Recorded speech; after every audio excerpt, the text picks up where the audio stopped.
ನಿಮ್ಮ ಹಳೆಯ ಚಿನ್ನದ ಒಡವೆನ ಅಧಿಕ ಬೆಲೆಗೆ ಮಾರಬೇಕೆ? ಆಟಿಕಾಗೆ ಕಾಲ್ ಮಾಡಿ 8880 ಅಟ್ಟಿಕಾ ಗೋಲ್ಡ್ ಕಂಪನಿ.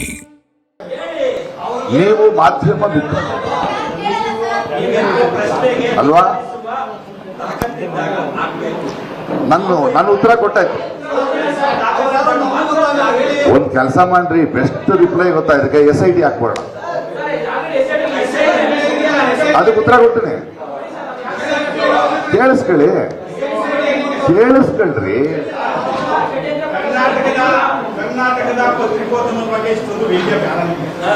ಕರ್ನಾಟಕದ ಪತ್ರಿಕೋದ್ಯಮ ಅಲ್ಲ, ಕರ್ನಾಟಕದ ಪತ್ರಿಕೋದ್ಯಮದ ಹೆಸರನ್ನ ಹಾಳು ಮಾಡ್ತಿದ್ದ ಕೆಲವು ಮಾರಿಕೊಂಡವ್ರ ಬಗ್ಗೆ ನನ್ನ ಪ್ರಾಬ್ಲಮ್. ನಾನು ಹೇಳಲ್ಲ, ಅವ್ರ ಜೀವನ ನಂಗೆ ಅರ್ಥ ಆಯ್ತು. ನನಗೆ ಎರಡೂ ಜೀವನ ಮುಖ್ಯ ರೀ. ಅಯ್ಯೋ ಪಾಪ, ಅಲ್ಲ ನೀವೆಲ್ಲ ಚೆನ್ನಾಗಿ ಕಾಣಿಸ್ತಾ ಇದ್ದೀರಿ ನನಗೆ.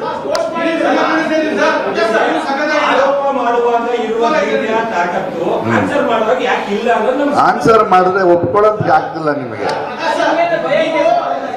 ಚೆನ್ನಾಗಿ ಪ್ರಿಪೇರ್ ಆಗ ಹೆಂಗಾಗಿದೆ ಗೊತ್ತಾ, ಈ ಕ್ವಶನ್ ಪೇಪರ್ ಜೊತೆ ಒಂದು ಅಡಿಷನಲ್ ಕ್ವಶನ್ ಪೇಪರ್ ಕೊಟ್ಟಂಗಿದೆ ನಿಮಗೆ. ಅಯ್ಯೋ ಪಾಪ.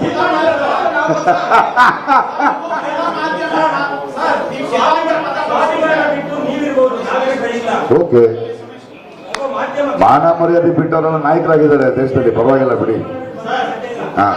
ಇವಾಗ ಏನ್ ಮಾಡೋಣ ಹೇಳಿ ಸರ್? ನಾನು ಆನ್ಸರ್ ಮಾಡಾಯ್ತು.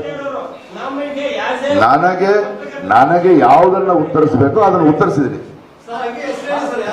ಹೇಳಲ್ಲ ಸ್ವಾಮಿ, ಬೇಡ ಸ್ವಾಮಿ, ಅಯ್ಯೋ ಪಾಪ ಸ್ವಾಮಿ, ಬೇಡ ಸ್ವಾಮಿ. ಹೆಂಡತಿ ಮಕ್ಕಳಿದ್ದಾರೆ ಅವ್ರಿಗೆ, ಹೆಂಡತಿ ಮಕ್ಕಳಿದ್ದಾರೆ ಅವ್ರಿಗೆ ನಿಮ್ ತರಾನೇ. ಅಯ್ಯೋ ಪಾಪ ರೀ, ಆ ಕನ್ಸರ್ನ್ ಇಂದಾನೆ ಹಾಕಿರೋದು ಪೋಸ್ಟು. ಹೌದ್ರಿ, ನೀವ್ ಎಷ್ಟು ಮಾತಾಡ್ತಿದ್ರು ಜನ ರಿಲೇ ಆಗ್ತಿದ್ರೆ ನೀವು ಅನ್ಕೊಂಡ್ಬಿಡ್ತಾರ ಬೇಡ ಯಾಕೆ.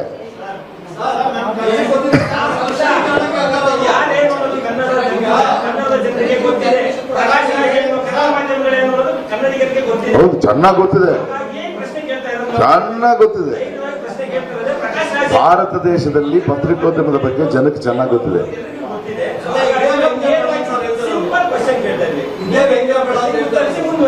ಇದು ವ್ಯಂಗ್ಯ ಅಲ್ಲ,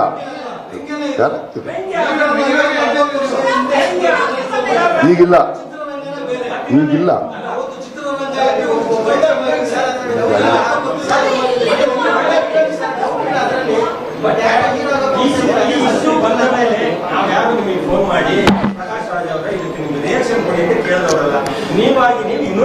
ಹೌದು, ಮಾಡಬೇಕು.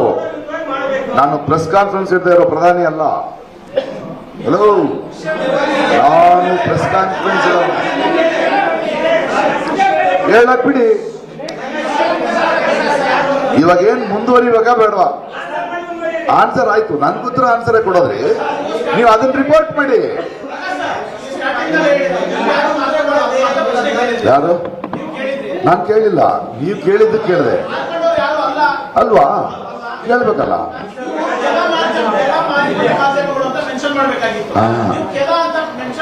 ಅಯ್ಯೋ, ಅಷ್ಟು ಕನ್ನಡ ಬರಲ್ರಿ, ಸಾರಿ. ಕೆಲ ಮಾರಿಕೊಂಡ ಮಾಧ್ಯಮಗಳು. ನಾನು ಸಾವರ್ಕರ್ ಅಲ್ಲ, ಸಾರಿ ಹೇಳಕ್ಕೆ ಹೋರಿ.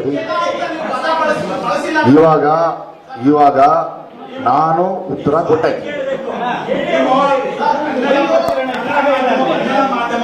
ಇವಾಗ ನೋಡಿ, ನೀವು ಪ್ರಶ್ನೆ ಕೇಳಿದಿರಿ, ನಾನು ಉತ್ತರ ಕೊಟ್ಟಾಯ್ತು. ಮುಂದಿನ ಪ್ರಶ್ನೆ ಕೇಳ್ತೀರಾ ಇಲ್ಲೇ ಕೂತಿರ್ತೀರಾ? ಎಲ್ಲಾ ಪತ್ರಕರ್ತರು decide ಮಾಡಿಪ್ಪ.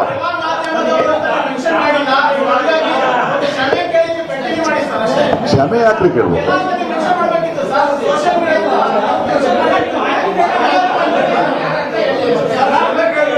So basically Prakash Rai ನಿಜ ಹೇಳಬಾರ್ದು, ಗಲಾಟೆ ಮಾಡಕ್ ಬಂದಿದ್ದೀರಿ. ಎಲ್ಲಾ ಮಾಧ್ಯಮದ ಜನರು ಕೇಳಿಸ್ಕೊಳ್ತಿರೋದು ಗಲಾಟೆ ಮಾಡ್ತಿದ್ದಾರೆ.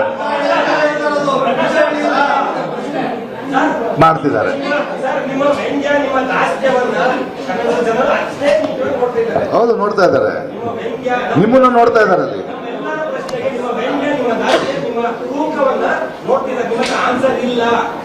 ಆನ್ಸರ್, ನನ್ನ ಆನ್ಸರ್ ಕೇಳ್ಕೊಂಡಿದ್ದಾರೆ ಅವರು.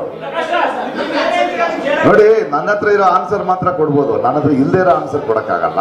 ನೀವ್ ಅನ್ಕೊಂಡ್ರು ಆನ್ಸರ್ ಕೊಡಕ್ಕಾಗಲ್ಲ.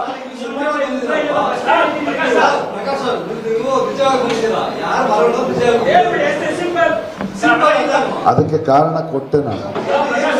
ಪಾಪ ಅವರ ಅಸಹಾಯಕತೆ ನನಗೆ ಅರ್ಥ ಆಗುತ್ತೆ. ಬೇಡ ಅಲ್ಲ ಏನ್ ಜಡ್ಜ್ಗಳು ನೀವುಗಳೆಲ್ಲ ಬರೀ ಶಿಕ್ಷೆ ಕೊಡಕ್ಕೇನೆ. ಇವಾಗೇನ್ ಮುಂದಿನ ಪ್ರಶ್ನೆ ಕೇಳ್ತೀರಾ ಇಲ್ವಾ? ಪತ್ರಿಕಾಗೋಷ್ಠಿ ಮುಂದುವರಿಬೇಕಾ ಬೇಡ ನೀವು ಡಿಸೈಡ್ ಮಾಡಿ. ನಾನು ಇಲ್ಲೇ ಕೂತಿದ್ದೀನಿ. ನೀವು ಕೇಳಿದ ಪ್ರಶ್ನೆಗೆ ಉತ್ತರ ಕೊಟ್ಟಾಯ್ತು.